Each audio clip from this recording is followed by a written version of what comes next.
What is up, YouTube? This is AVAULT here, back again today with you guys another new Speed Duel Match Duel video. Now today we are playing, I know most of you guys hate it a lot as well, the stall is back. We're playing a Flint lock deck versus against a Heavy Metal Raiders deck. But however, I still want to do this deck to showcase you guys in action, just because it's a little bit of a different interest take to stalling and locking down your opponent, hence the deck called Flint Lock.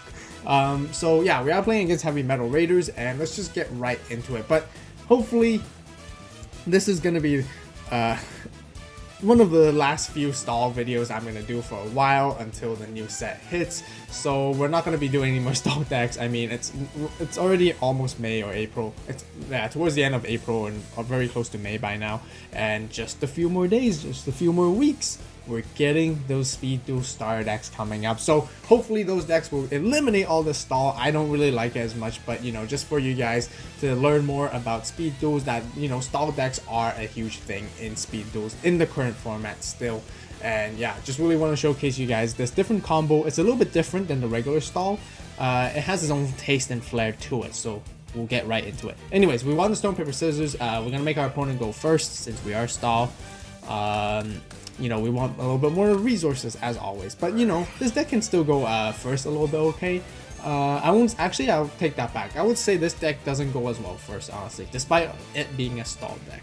And yeah, we are facing against Heavy Metal Raiders. They're gonna start setting, and little do they know, we're gonna start stalling them.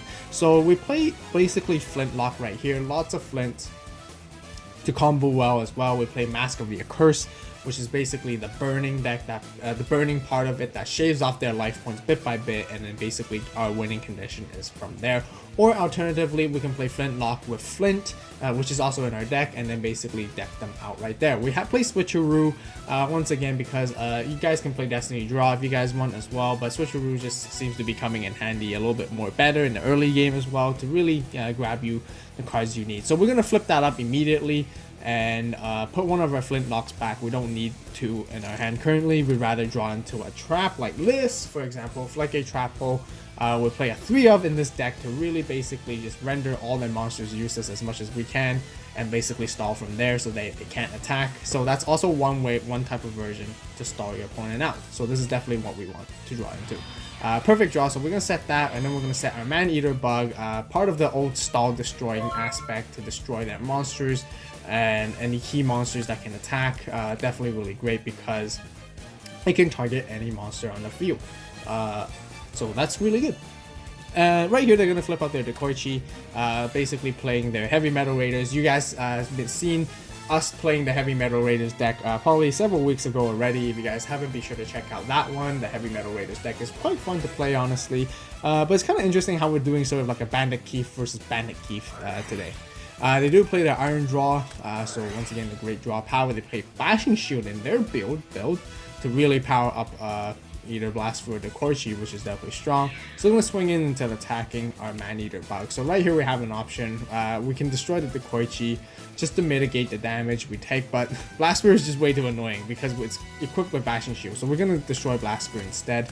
And right here, because Blast Spear has destroyed our Man-Eater Bug by battle, they basically get to pop off with their Heavy Metal Raiders during the battle phase right here and bring out Battle Dragon. And this deck is still very powerful sometimes. Like I mentioned before, this potential OTK right here, I think they got game 1. That's it. This deck sucks. Anyways, moving on to game 2 in the side deck, or the side deck. As always, if you guys want to see the full deck profile, it will be released in a few days shortly after this video, so be sure to stay tuned for that. Don't worry about it. We will try to get the game 2 and 3 right here, and I will show you guys how. We're going to show that power of the stall right here, right now. So we're going to make them go first. We want to go second, like I mentioned, and let's see how they go for now. So Heavy Metal Raiders, once again, they're going to set standard procedures, I can see. So here, right here is a new card that we got from Trials of Kingdom, Golden Ladybug. Now this card is definitely interesting. No one has really seen this in play yet. Honestly, I don't see any players playing this card, but potentially, especially when the new sets drop with the 2 starter decks, I think this card is going to be really, really powerful. This card was really powerful in Duelings in combination with Swordswoman, Lava Golem, Half Shut, and all that kind of stuff. That was absolutely obnoxious to face against, and I'll tell you guys why. And right here, you guys can sort of see the idea here. We're gonna keep gaining life points as well. So there's many different sort of ways, once again, to play with this stall deck. We know our win condition is the stall, but we also want to gain life points at the same time, so we take very little damage to really make our opponent's attacks as useless as it can be. We can deck them out while we do that. We can also use Mask of a Curse and destroying their monsters at the same time with Man-Eater Bug. So this is a very mixed version of a stall deck. It's not directly to one point of stall. So there's like many different ways that are very annoying, a little bit here and there for the opponent to deal with. So we're going to show you guys in action. Immediately standby phase, gain that 500 life points. We basically revealed this card during our standby phase, and we gain 500 life points once per turn, and this card remains revealed for the rest of the turn. That's fine. We're going to set our Man-Eater Bug once again, and we'll pass and see what they do. They're going to flip up their Decoichi, similar play, and they're going to swing in for attack, and they do break our Man-Eater Bug, and we're going to pop their face down monster, which turns out to be Blast Field right here. Seems like they weren't able to pop off their Heavy Metal Raiders, maybe don't have a Battle Dragon in their hand or anything. That would be really doomed for us on our end if they do manage to bring up Battle Dragon. But don't worry, we're going to keep stalling right here. We're going to play Switcheroo once again. We don't need Jar of Avarice. We do play a one-off to replenish our resources to really like give that final part of the grinding part of the game to suddenly like bang, we can actually have more cards in our deck right now, and you're gonna deck out. That's usually the whole idea of it, but we don't need it right now. It's too early in the game, so we're gonna rather draw a different card, such as Mask of Recurse. Play it immediately, equip it to the Decoichi, making it useless and annoying to deal with, and then we're gonna summon our Flintlock and equip it with Flint right here. Now the combo with Flint and Flintlock is very interesting. So just so you guys know, what Flint first of all, let's just talk about Flint. It's easy to understand. The equipped monster loses 300 attack and cannot change its battle's position or declare an attack. Basically similar to Mask of a Curse, but doesn't burn any life points, but decreases attack instead. And if this card is destroyed because the equipped monster is destroyed, you can target one other monster and re-equip Flint again, which is really good. So it's basically like a different version of Mask of a Curse, or like Spellbinding Circle, but that it keeps attaching again and again and again. As you guys can see from the card as well. It's very old as well with the drawing. Now for Flintlock, what does Flintlock do? So once per turn, you can target one Flint in your spell and trap card zone and equip it to this card. Now during the main phase, you can target one Flint equipped to this card and one face-up monster on the field, except this card and equip that Flint. So basically what it means is we can basically move this Flint and equip it into the Decoichi if we wanted to at any time during our main phase. But we don't want to do that right now because we already have Mask of a Curse on it. That meaning what it says is Flint, this card can only be equipped with Flint one at a time. While equipped with Flint, this card is unaffected by the effects of Flint and cannot be destroyed by battle. So this is really good. So what it means is, because Flint makes the monster lose 300 attack and cannot change its battle position, Flintlock is not affected by this at all. So really, when you equip Flint to Flintlock, you're really just giving it its effect to basically swap out the equip to someone else, or you basically make Flintlock indestructible by battle. So this is how we're going to win the game. So of course we have to summon an attack position in order for it to be equipped, but later on in the game we're just going to move it into change it into defense, and basically we have an indestructible monster forever. And isn't that hard to deal with? That's going to be really annoying. And not to add upon, we have more Floodgates, we have Mask of a Curse shaving off their life points at the same time, we have Golden Ladybug adding our life points back up. You guys can see how annoying this deck is to play against. Yes, I guess I give to you guys the most annoying deck once again to play against, but you know, we make deck profiles on this channel. I just have to give it to you guys, honestly. I have to show you guys this deck and all the possibilities you guys can see. So I hope you guys enjoyed so far. Anyways, we're gonna be stalling from here on. Basically, they're just gonna end their turn, they take 500, and we're gonna keep repeating this again and again. So I'm not gonna talk too much at this point. You guys got the gist of it. We didn't put Flintlock into defense. Maybe we should have, but you know, you guys can see gaining, they're taking. We're just gonna keep passing their turn. I think the reason why we kept it in attack back in the replay is because we want to bait them into something, another monster, so that we can floodgate it easily and basically render it useless. There you go, useless monster. And again, we got another switcheroo. We accidentally misclicked. We weren't supposed to use it. We were supposed to reveal the Golden Ladybug, but you know. So just so you guys know, switcheroo wasn't used. again, we're gaining life points. We got up to 6,000 right now, so it's going to be hard for them to come back at this time. So the whole idea is because why we want to gain those life points is while this time we're stalling, we want to make ourselves build more advantage, and by Golden Ladybug will basically help us build that advantage with gaining life points, so that when they do somehow the opponent get their resources, they're like, okay, I got cards and monsters that can overcome this lock already and this stalling and everything, and the nuisance finally, but they will still have to go over a ton of life points that we have that we gathered up all this time. So that's really how the whole idea is.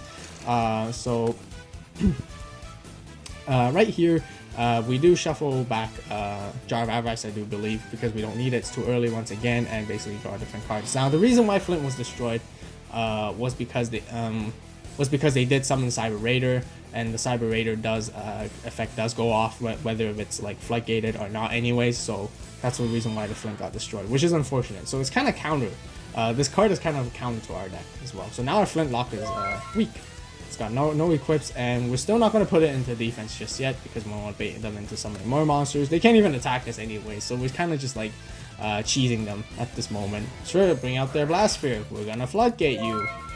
You know, you can't even attack us. So drawing back into our Jar of Avarice, and they're gonna take more life points. We're gonna gain again, as always. It's not that exciting, I'm not gonna lie. And now they finally get to, you know, play around. So they do tribute to summon their Battle Dragons, so now they're gonna use its effect, start popping up monsters. They land on Tails, the first one. Second one, Tails, again, unfortunate, so they can't pop a monster. We go into battle, they do swing into our Flint Lock. Sure, we'll take some damage. We accidentally added the life points, so we're gonna retake that and lose double the amount. Yeah, so yeah, this is what we should be, but we're still well above 4,000 life points. Why not? Now we got 2 Golden Ladybugs. We didn't, just so you guys know, we didn't summon them, but in order for us to review 2, we just showed them that we have them on the field, so the opponent knows, and then we're just gonna put it back on our hand. So we gain 1,000 life points now. Hooray! Then we're gonna play our Jar of Avarice. We're gonna shuffle back our resources and continue to stall. I know, it's not fun, guys. Okay, we're into our 3rd Ladybug now, so we're gonna go insane with our life points, and we're gonna flip up a Man-Eater Bug to pop off their Battle Dragon. We don't want the Battle Dragon to pop off its effect before we do, just in case. So we're fine with Man-Eater Bug in attack position, honestly, because we have 3 Golden Ladybugs to make up for it. Oh, so speaking of the side deck, yes, Adhesion Trapple was added in from the side deck. Again, it's a very, very good card, which I would want to elaborate and talk more about in the deck profile video, so be sure to stay tuned for that. But it's definitely a good card. So we're right here, we're just going to show them we have 3, and they know, they understand now, and from now on, we're gaining 1,500 life points forever every standby phase. We're reaching almost normal regular Yu-Gi-Oh life points right here. More floodgates, yay! Again, we have to do the revealing, but you know, it's just way too repetitive. They know what we have. They know the 3 cards are Golden Ladybugs. We're just gonna keep adding 1,500. Second Battle Dragon, hooray! But nope. Floodgate Trapple. See you later. Not allowed. So you guys can see how annoying this is. We're gaining up to 10,000 life points. Let's see how many life points we can even reach by then. Right now, we still got the card advantage in terms of deck. They're gonna deck out before we do. So unless they play Jar of Avarice, they have nothing they can do. We're just gaining. They're trying to, as hard as they can. They're even playing Iron Draw. However, they can't play Iron Draw right here, just so you guys know, because they have to control no other monsters. They do have 2 effect monsters, but since they have 1 face down monster right here, they can't do Iron Draw. And honestly, actually, Iron Draw is going to hurt them because they're going to be decking out even faster, but they're just trying to dig into the resources and try to go over and overcome. But I don't think at this point they can do anything. We're just going to keep setting our monsters, you know, play more, get the life points, Mask of Curses, set our Man-Eater Bugs, and let them go ahead. So they do have the 3rd Battle Dragon, surprisingly. So they do manage to tribute, and surprise, Adhesion Trapple, so it's half the attack.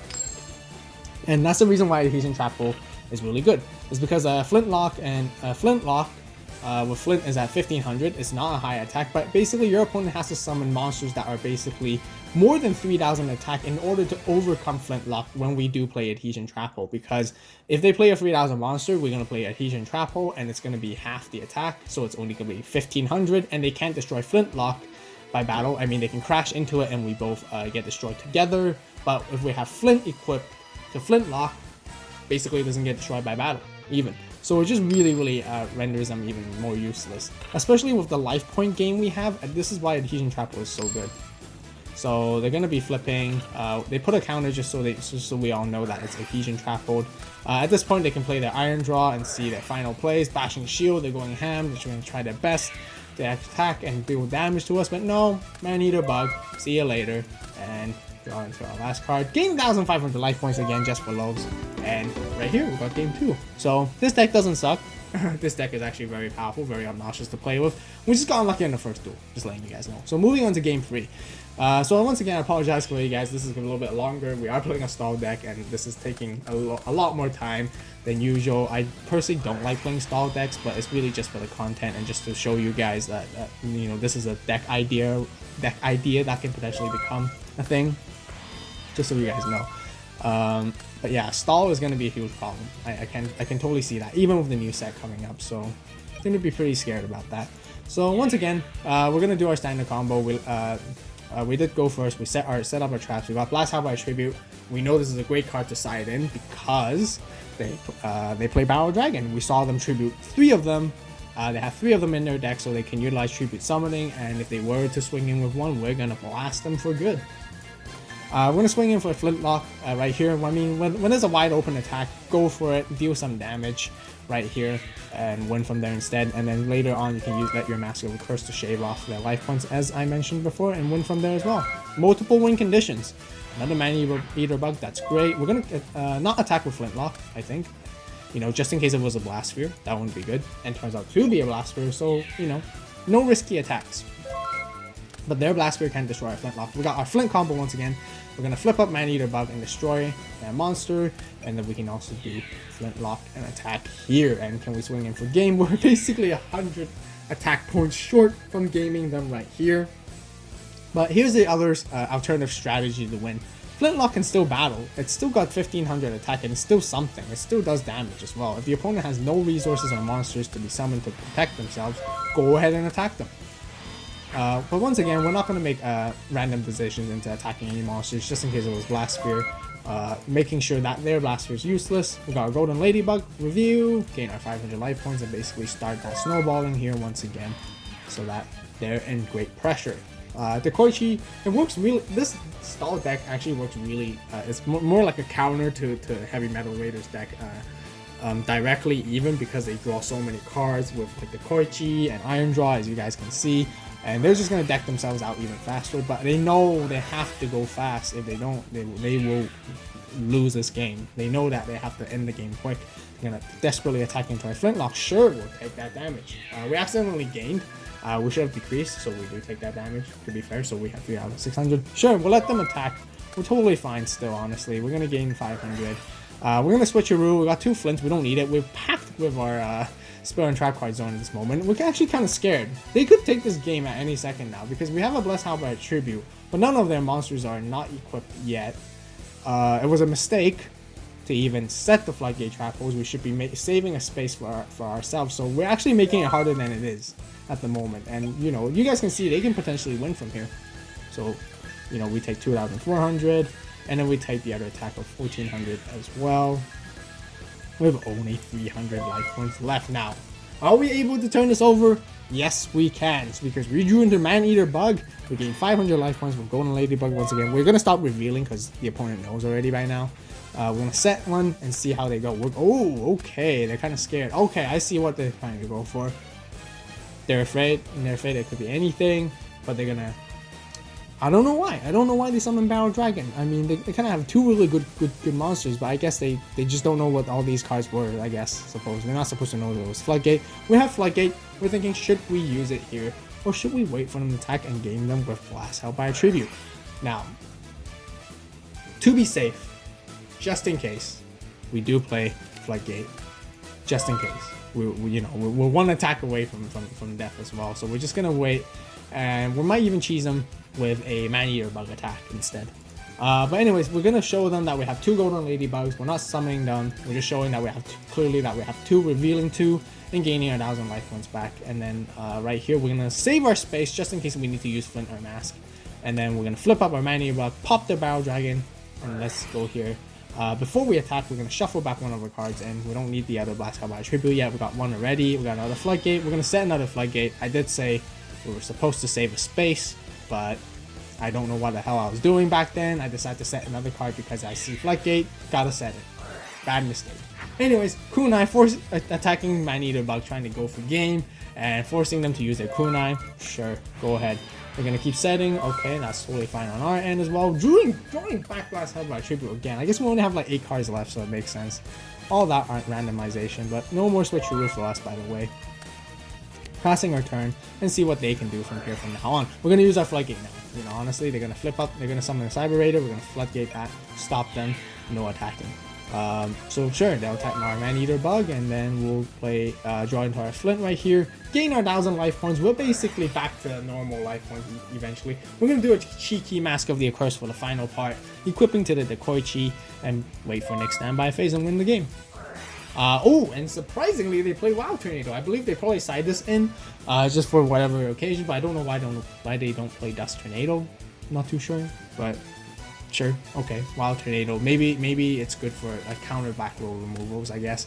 It's quite good when your opponent accidentally does Tornadoes or Night Beams Wild Tornado, so then Wild Tornado gets a popping effect, and they they change the situation back again. So apologize, guys. I kind of misplayed a little bit here and there, but it was getting a little bit intense, so we're trying to be as cautious as we can. We're gonna play another Massacre, of course, again to get them, and surprise, another Wild Tornado. Not amused at all. We can't win this. So now again, ooh, interesting. Did they side in Gatekeeper? Now that's a pretty interesting side. I don't know why they play this monster. I would even play like Pendulum Machine instead because it's got higher attack. Not sure why they put this one, but okay, they played around the Floodgate with that, and sure, they'll attack with the Koichi. Okay, we'll take that.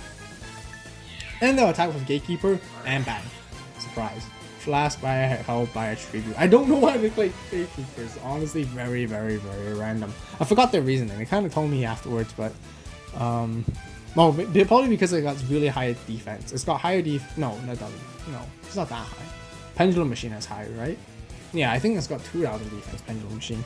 Anyways, I guess whether it was Pendulum Machine or not, whatever, they would have lost anyways because we Blast Card by Tribute right here. And turns out this card was a Kunai. So right here ends off this Flintlock stall deck. I hope you guys enjoyed this content. Once again, I apologize for all the stall decks that I've been doing on the channel, but you know, this is definitely a different idea that, you know, I haven't seen anyone play it in the community just yet. Maybe some of you guys have been posting it here and there, but I haven't seen it yet. But yeah, I haven't seen any other videos about this type of Flintlock. And you know, Flintlock did came out in Trials of Kingdom, so I might as well make a deck profile based off it as well, just for content's sake, and just so you guys could learn more about the other alternative deck profiles and alternative deck builds recipes out there as well. So yeah, hope you guys enjoyed this video. Be sure, if you guys did, be sure to hit that like button, subscribe to the AVAULT channel for more awesome Yu-Gi-Oh Speed Duel TCG content as well.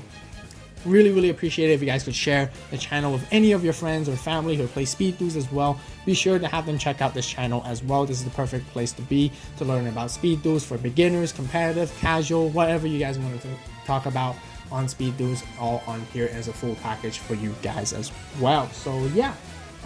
Comment down below what you guys think about this deck. Really excited for the new sets to come out very soon. We still got some more content for you guys just before the release of those sets, and a little bit more fun deck profiles. So a sneak peek, not a sneak peek, sorry, but like, you know, just letting you guys know there'll be more fun content coming up, more than competitive at this point, honestly. So yeah, really excited to see what's gonna happen next. So yeah, thank you guys so much for watching. As always, you guys have a great day, great night, wherever you are. It is AVAULT signing out.